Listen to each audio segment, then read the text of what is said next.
Today treatment பண்ண போகிறதுக்கான ட்ராவலை நாங்கள் இப்போ ஸ்டார்ட் பண்ணிட்டோம். ஸோ இதை நீங்கள் பாருங்கள், விட்டுடாதீங்க. இவங்களுக்கு தான் நாங்கள் ட்ரீட்மெண்ட் பண்ணோம். இதை உங்களுக்கு லைவாக காட்டணுன்றதுக்காக தான் இப்போ நாங்கள் திரும்ப இதை பண்ணிகிட்ருக்குறோம். இப்போ நாங்கள் கஸ்டமர் வீட்டுக்கு வந்துட்டோம். வாங்க வீட்டுக்குள்ளே போகலாம். எவ்வளோ நாள்லேருந்து இருந்துச்சு? எனக்கு 6 months ஆகுது. இந்த மாதிரி எவ்வளோ இருந்தாலும் தமிழ்நாட்டுக்குள்ளே எந்த கிராமத்தில் இருந்தாலும் நீங்கள் கவலைப்பட தேவையில்ல. நாங்கள் நேரில் வந்து நாங்களே ட்ரீட்மெண்ட் பண்ணி தருவோன்றதுக்கு. எந்த அளவுக்கு ப்ராப்ளம் இருந்தாலும் அந்த ப்ராப்ளத்தை சரி செஞ்சு பண்ணி கொடுத்தீங்க. சத்தியமாலுமே இந்த அளவுக்கு நீங்கள் பண்ணி கொடுத்தீங்கன்னு என்னால் ரொம்பவே எக்ஸெப்ட் பண்ணவே முடியல. அந்த அளவுக்கு ரொம்ப கிளியராகவே எனக்கு கிடைச்சிது. இந்த வீடியோ ஸ்கிப் பண்ணாமல் பாருங்கள். அப்போ தான் இன்றைக்குள்ள டிப்ஸ் என்னன்னு உங்களால் தெரிஞ்சுக்க முடியும். அதை ஸ்டார்டிங்லேயும் சொல்லலாம், இடையிலையும் சொல்லலாம். ஸோ வீடியோ ஸ்கிப் பண்ணாமல் பார்த்தீங்கன்னா தான் உங்களுக்கு டிப்ஸ் தெரியும். அது மட்டும் இல்லை, இந்த வீக்குள்ளே புக் பண்ணுறவங்களுக்கு 50% ஆஃபர் இருக்குது. ஸோ இந்த ட்ரீட்மெண்ட் யார் யாருக்கு தேவையோ இந்த வீக்குள்ளே புக் பண்ணிங்கன்னா 50% ஆஃபர் நீங்களும் பயன்படுத்திக்கலாம். தலையில் பாருங்கள் எவ்வளோ ஈர் இருக்குதுன்னு பாருங்கள். அதுவும் ஒரு முடியில் எவ்வளோ ஈர் இருக்குதுன்னு பாருங்கள். ஒரு ஈருக்கு மேலே இன்னொரு ஈர் ஒட்டிக்கிட்டு இருக்குது. இதில் நிறைய ஈர், நல்ல ஈரும் இருக்குது, செத்த ஈரும் இருக்குது.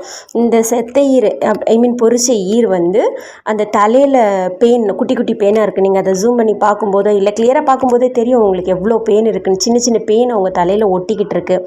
இவங்க தலையில் என்னால் சீப்பு போட்டு வாரவே முடியல. அதுக்கு காரணம் என்னென்னா, இவங்க தலையில் இருக்கிற அந்த ஈர், ஒட்டிக்கிட்டு இருக்கிற ஈர் தான் நம்மளால் சீப்பு போட்டு வார முடியலை. சீப்பை முதல்லேருந்து எண்டு வரை என்னால் எடுத்துகிட்டு வர முடியலை. இந்த அளவுக்கு அவங்க வர்றதுக்கு அவங்களுக்கு அதிக நாளெல்லாம் இல்லை, 1.5 months இந்த அளவுக்கு அவங்களுக்கு அதிகம் ஆயிருக்கு. எக்ஸ்ட்ரீம் லெவலில் தாண்டிடுச்சு. இவங்களுக்கு நான் தலையில் சீப்பு போட்டு வாரும்போது அவங்களுக்கு பெயின் இருக்குது. அந்த பெயின் எதனால் வருதுன்னா, அவங்க தலையில் வந்து புண்ணு வர ஆரம்பிச்சிச்சு. நீங்களே பார்க்கலாம், நான் சீப்பு போடும்போது அவங்க அப்பப்போ கையை வச்சு தலையை பிடிக்கிறாங்க. அது ஏன்னா அந்த புண்ணில் படும்போது அவங்களுக்கு வலிக்கும் கண்டிப்பாக. ஸோ புண்ணு வர்றதுக்கு முன்னாடி நீங்கள் ட்ரீட்மெண்ட் எடுத்துடலாம். ஏன்னா புண்ணு வந்துச்சுன்னா நமக்கு ரொம்ப கஷ்டம். அவங்க எங்களுக்கு கரெக்டாக காமிச்சு கொடுத்து ப்ராப்பராக இருந்ததுனால இதோட ரிசல்ட்டை நீங்கள் ஃபைனலாக பார்ப்பீங்க. எந்த அளவுக்கு ரிசல்ட் வந்திருக்கு, நாங்கள் எதிர்பார்க்காத அளவுக்கு ரிசல்ட் இதில் கிடச்சிச்சு. ஸோ நீங்கள் அதை ஃபைனலில் பார்ப்பீங்க கண்டிப்பாக இதோட ரிசல்ட்டை. அது மட்டும் இல்லை, இவங்க ஹேர் வீடியோவில் நீங்கள் பார்த்துருக்கலாம். இவங்க வந்து எங்களுக்கு கால் பண்ணி 15 நாள் கழிச்சதுக்கப்புறம் இவங்க ஹேரை கட் பண்ண ஆரம்பிச்சிருக்காங்க. குட்டி குட்டி முடி அங்கங்கே இருக்குது பாருங்கள். எதனால் கட் பண்ணியிருக்காங்கன்னா, அவங்களோட அந்த ஈர் அதிகமாக இருக்குது. அவங்களால அந்த இச்சிங் தாங்க முடியலை, எரிச்சலெல்லாம் இருந்திருக்கு. ஸோ அதனால் என்ன பண்ணிட்டாங்க, அவங்க அதிகமாக ஈர் இருக்கிற முடியை கட் பண்ண ஆரம்பிச்சிருக்காங்க. அது உங்களுக்கே தெரியும், அங்கங்கே குட்டி குட்டியாக தெரியுது பாருங்கள். ஸோ இந்த முடியெல்லாம் அவங்க வந்து கட் பண்ண தான் செஞ்சுருக்காங்க. தயவு செஞ்சு இப்படி கட் பண்ணாதீங்க. இந்த அளவுக்கு நீங்கள் வர விடாதீங்க யாருமே. ஓகே, இன்றைக்கான டிப்ஸை பார்க்கலாமா? எவ்வளோ தான் நம்ம வந்து டிப்ஸ் சொல்லுங்கள், எனக்கு தலையில் அதிகமாக ஈர் பெயின் இருக்குது, எனக்கு இச்சிங் இருக்குது அப்படின்னு எவ்வளோ தான் நம்ம சொன்னாலும் டிப்ஸு சொல்கிறது பெருசில்லை. அந்த டிப்ஸை வந்து நம்ம கண்டினியூஸாக வந்து யூஸ் பண்ணணும். ஒரு சிலர் என்ன பண்ணுறாங்கன்னா, ஒரு நாள் யூஸ் பண்ணுறாங்க, பண்ணிவிட்டு 2வது நாள் பண்ணுறாங்க, 3வது நாள் சோம்பேறி ஆகிட்டு அதை பண்ண மாட்டாங்க. ஸோ ஒரு விஷயத்த நம்ம அதை ஒரு வாட்டிக்கு 3 வாட்டி 2 வாட்டி பண்ணினா தான் அதில் உள்ள ரிசல்ட் கிடைக்கும். ஒரே வாட்டியாக நம்ம ரிசல்ட் கிடைக்கணும்னு எதுலேயுமே எதிர்பார்க்கக்கூடாது. ஸோ அதுக்குன்னு ஒரு டைம் இருக்குது. அதனால நீங்கள் பண்ணுற டிப்ஸை எவ்வளோ தடவை பண்ணணுமோ அந்த தடவை நீங்கள் ப்ராப்பராக பண்ணினீங்கன்னா கண்டிப்பாக உங்களுக்கு ரிசல்ட் கிடைக்கும். அவங்க தலையில் எவ்வளோ ஈர் இருக்குது அதுக்கு பொறுத்த அளவுக்கு இந்த லெவல் எடுத்துக்கணும். நான் இப்போதைக்கு மீடியமான அளவுக்கு நான் இதை சொல்லிக்கிறேன். பூண்டு ஒரு 5 பல் எடுத்துக்கோங்க. ரொம்ப அதிகமாக இருக்கிறவங்க எல்லாம் ஒரு 6 பல் வரைக்கும் எடுத்துக்கலாம். மேக்ஸிமம் ஒரு 5 பல் பூண்டு எடுத்துக்கோங்க. அதில் உள்ள தோலை எடுத்துட்டு அந்த பூண்டை வந்து தட்டிக்கோங்க. மிக்சியில் போட முடியாது நம்ம. ஸோ அதனால் கல்லையோ இல்லை இடிக்கக்கூடிய அந்த சின்ன உரல்லையே போட்டு அதை தட்டி அதை எடுத்துக்கோங்க. அந்த சாறு, அந்த பூண்டு அதை அப்படியே எடுத்துகிட்டு ஒரு அரை லெமனை புழிஞ்சு அதில் உள்ள சாறை போட்டு நல்லா மிக்ஸ் பண்ணிக்கோங்க. வேணும்னா கொஞ்சம் தண்ணி ஆட் பண்ணிக்கலாம்.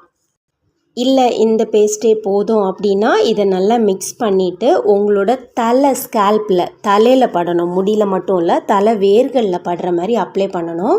இந்த 2ம் ஆட் பண்ணும்போது உங்களுக்கு கிடைத்தால் அந்த யூக்காலிப்டிக்ஸ்ன்னு ஒரு தைலம் இருக்குது, அந்த தைலம் இல்லை அந்த இலை ஒரு சில ஊர்களில் இருக்குது, தெரிஞ்சவங்க கிடைச்சா அதை யூஸ் பண்ணால் போதும். இல்லை இந்த 2மே போதும். இதை வந்து நீங்கள் உங்கள் தலையில் நல்லா அப்ளை பண்ணிக்கோங்க. அப்ளை பண்ணிவிட்டு குழந்தைங்களுக்கு 15 minutes, பெரியவங்களுக்கு 30 minutes விட்டுக்கோங்க. இதை விட்டுட்டு மைல்டான லைட்டாக சுடு தண்ணி வச்சு நீங்கள் அலசிக்கோங்க. அலசினா அது போயிடும். ஆனால் இதை அப்ளை பண்ணும்போது தலையில் ஆயில் கண்டென்ட் இருக்கக்கூடாது. ஸோ அதனால் என்ன பண்ணுங்கள், நீங்கள் ஆயில் இருந்துச்சுன்னா மைல்டாக ஷாம்பு வாஷ் பண்ணிவிட்டு தலையை ட்ரை பண்ணிவிட்டு அதுக்கப்புறமா இதை அப்ளை பண்ணி 30 மினிட்ஸ் வரைக்கும் விட்டுட்டு அதுக்கப்புறமா சுடு தண்ணியில் தலையை நீங்கள் கழுவிட்டிங்கன்னா இந்த பிரச்சனை வராது. இதை ஈவினிங் பண்ணிவிட்டு மறுநாள் காலையில் பெயின் சீப்பு வச்சு வாரினீங்கன்னா உங்கள் தலையில் இருக்கிற 1-2 அதிகபட்சமாக இருக்கிறது கூட வரும். இதை வீக்லி 2 டைம்ஸ் 1 மந்த் பண்ணினீங்கன்னா அதிக அளவில் பேன் இருக்கிறவங்களுக்கு கண்டிப்பாக கிளியர் ஆகிடும். இவங்க பிஃபோர் வீடியோவும் பார்த்துருப்பீங்க, இப்போ ஆஃப்டர் வீடியோவும் பார்த்துருப்பீங்க. பிஃபோர் வீடியோவில் இவங்களுக்கு எவ்வளோ பிரச்சனை இருந்துச்சு, இதை கிளியர் பண்ண முடியுமா, இவங்க தலையில் இருக்கிற புண்ணுனால் இவங்க கரெக்டாக கோஆப்ரேட் பண்ணுவாங்களா அப்படின்னெல்லாம் நம்ம நினச்சோம். நானே டவுட் பட்டேன்னு கூட உங்ககிட்ட சொன்னேன். இப்போ இருக்கிற ரிசல்ட்டை நீங்கள் பார்த்துருப்பீங்க. இந்த அளவுக்கு இவங்களுக்கு கிளியர் ஆகிருக்கு. ஸோ எக்ஸ்ட்ரீம் லெவலில் இருக்கிற பிரச்சனையும் எங்கள் அட்வான்ஸ் லெவல் ட்ரீட்மெண்ட்னால எங்களால் கிளியர் பண்ண முடியும். உங்களுக்கு இந்த ப்ராப்ளம் சால்வ் ஆகிடுச்சுன்னா எங்களுக்கு லைவ் ரிவ்யூ கொடுப்பீங்களான்னு கேட்டிருந்தோம். கண்டிப்பாக தரோன்னு சொல்லியிருந்தாங்க. இது வரைக்கும் நாங்கள் லைவ் ரிவ்யூ போடலை. இன்றைக்கி கஸ்டமரே பேசினதை நீங்கள் ஃபஸ்ட் ஸ்டார்டிங்கில் கம்மியாக பார்த்துருப்பீங்க, கடைசியில் பின் பண்ணியிருக்கேன், அதையும் பாருங்கள். தேங்க்யூ. இவங்களுக்கு தான் லைவாக பண்ணணுன்ட்டு நீங்கள் பார்க்கணுன்னா இப்போ இந்த இவங்க கொடுத்த அந்த ரிவ்யூ டைம்லேயே இவங்களுக்கே பாருங்கள். நீங்கள் இவங்க ஹேரையே பாருங்கள், அப்போவே தெரியும். உங்களுக்கு தானே நாங்கள் பண்ணணும். ஆமாம். இவங்க இடையிடையே ரொம்ப ஹேர் கட் பண்ணியிருந்தாங்க. ஸோ அதை நீங்கள் ஸ்டார்டிங்கில் பார்த்துருந்தா தெரியும், இவங்களுக்கு அதிகமாகவே இருந்துச்சு. அதனால இவங்க ஹேர் எங்ககிட்ட கேட்குறதுக்கு முன்னாடியே கட் பண்ணிட்டாங்க. ஆக்சுவலாக இவங்க எங்களுக்கு 1 மந்த்துக்கு முன்னாடியே கால் பண்ணியிருந்தாங்க. கால் பண்ணதுக்கு அப்புறம் நிறைய வந்துருந்துச்சு. எங்களுக்கு கால் பண்ணும்போது உங்களுக்கு எவ்வளோ இருந்துச்சு? கம்மியாக தான் இருந்துச்சு. இப்போ எவ்வளோ இருந்துச்சு? ஃபுல்லாகவே ஃப்ரெட். 1 மந்த்தில் ஃப்ரெட் ஆனது தானே இதெல்லாம். ஆமாம். ஸோ இதை ஏன் உங்களுக்கு சொல்கிறேன்னா, இந்த ஈர்ப்பேன்னு சீக்கிரமாக ஸ்ப்ரெட் ஆகும். அதனால தான் இந்த இதை சொல்கிறேன். இவங்க May 18 கால் பண்ணியிருந்தாங்க. June 13 எங்களுக்கு இன்றைக்கி நாங்கள் இவங்க ட்ரீட்மெண்ட் பண்ணுறோம். ஸோ இவ்வளோ நாளுக்குள்ளே அதிகமாக ஸ்ப்ரெட் ஆகிருக்கு. ஸோ இதை நீங்கள் பாருங்கள், விட்டுடாதீங்க. இவங்களுக்கு தான் நாங்கள் ட்ரீட்மெண்ட் பண்ணோம். இதை உங்களுக்கு லைவாக காட்டணுன்றதுக்காக தான் இப்போ நாங்கள் திரும்ப இதை பண்ணிகிட்ருக்குறோம். சாரி சொல்ல மறந்துட்டேன். வீடியோவை ஷேர் பண்ணுங்கள், கமெண்ட் பண்ணுங்கள், லைக் பண்ணுங்கள், சப்ஸ்கிரைப் பண்ணுங்கள்.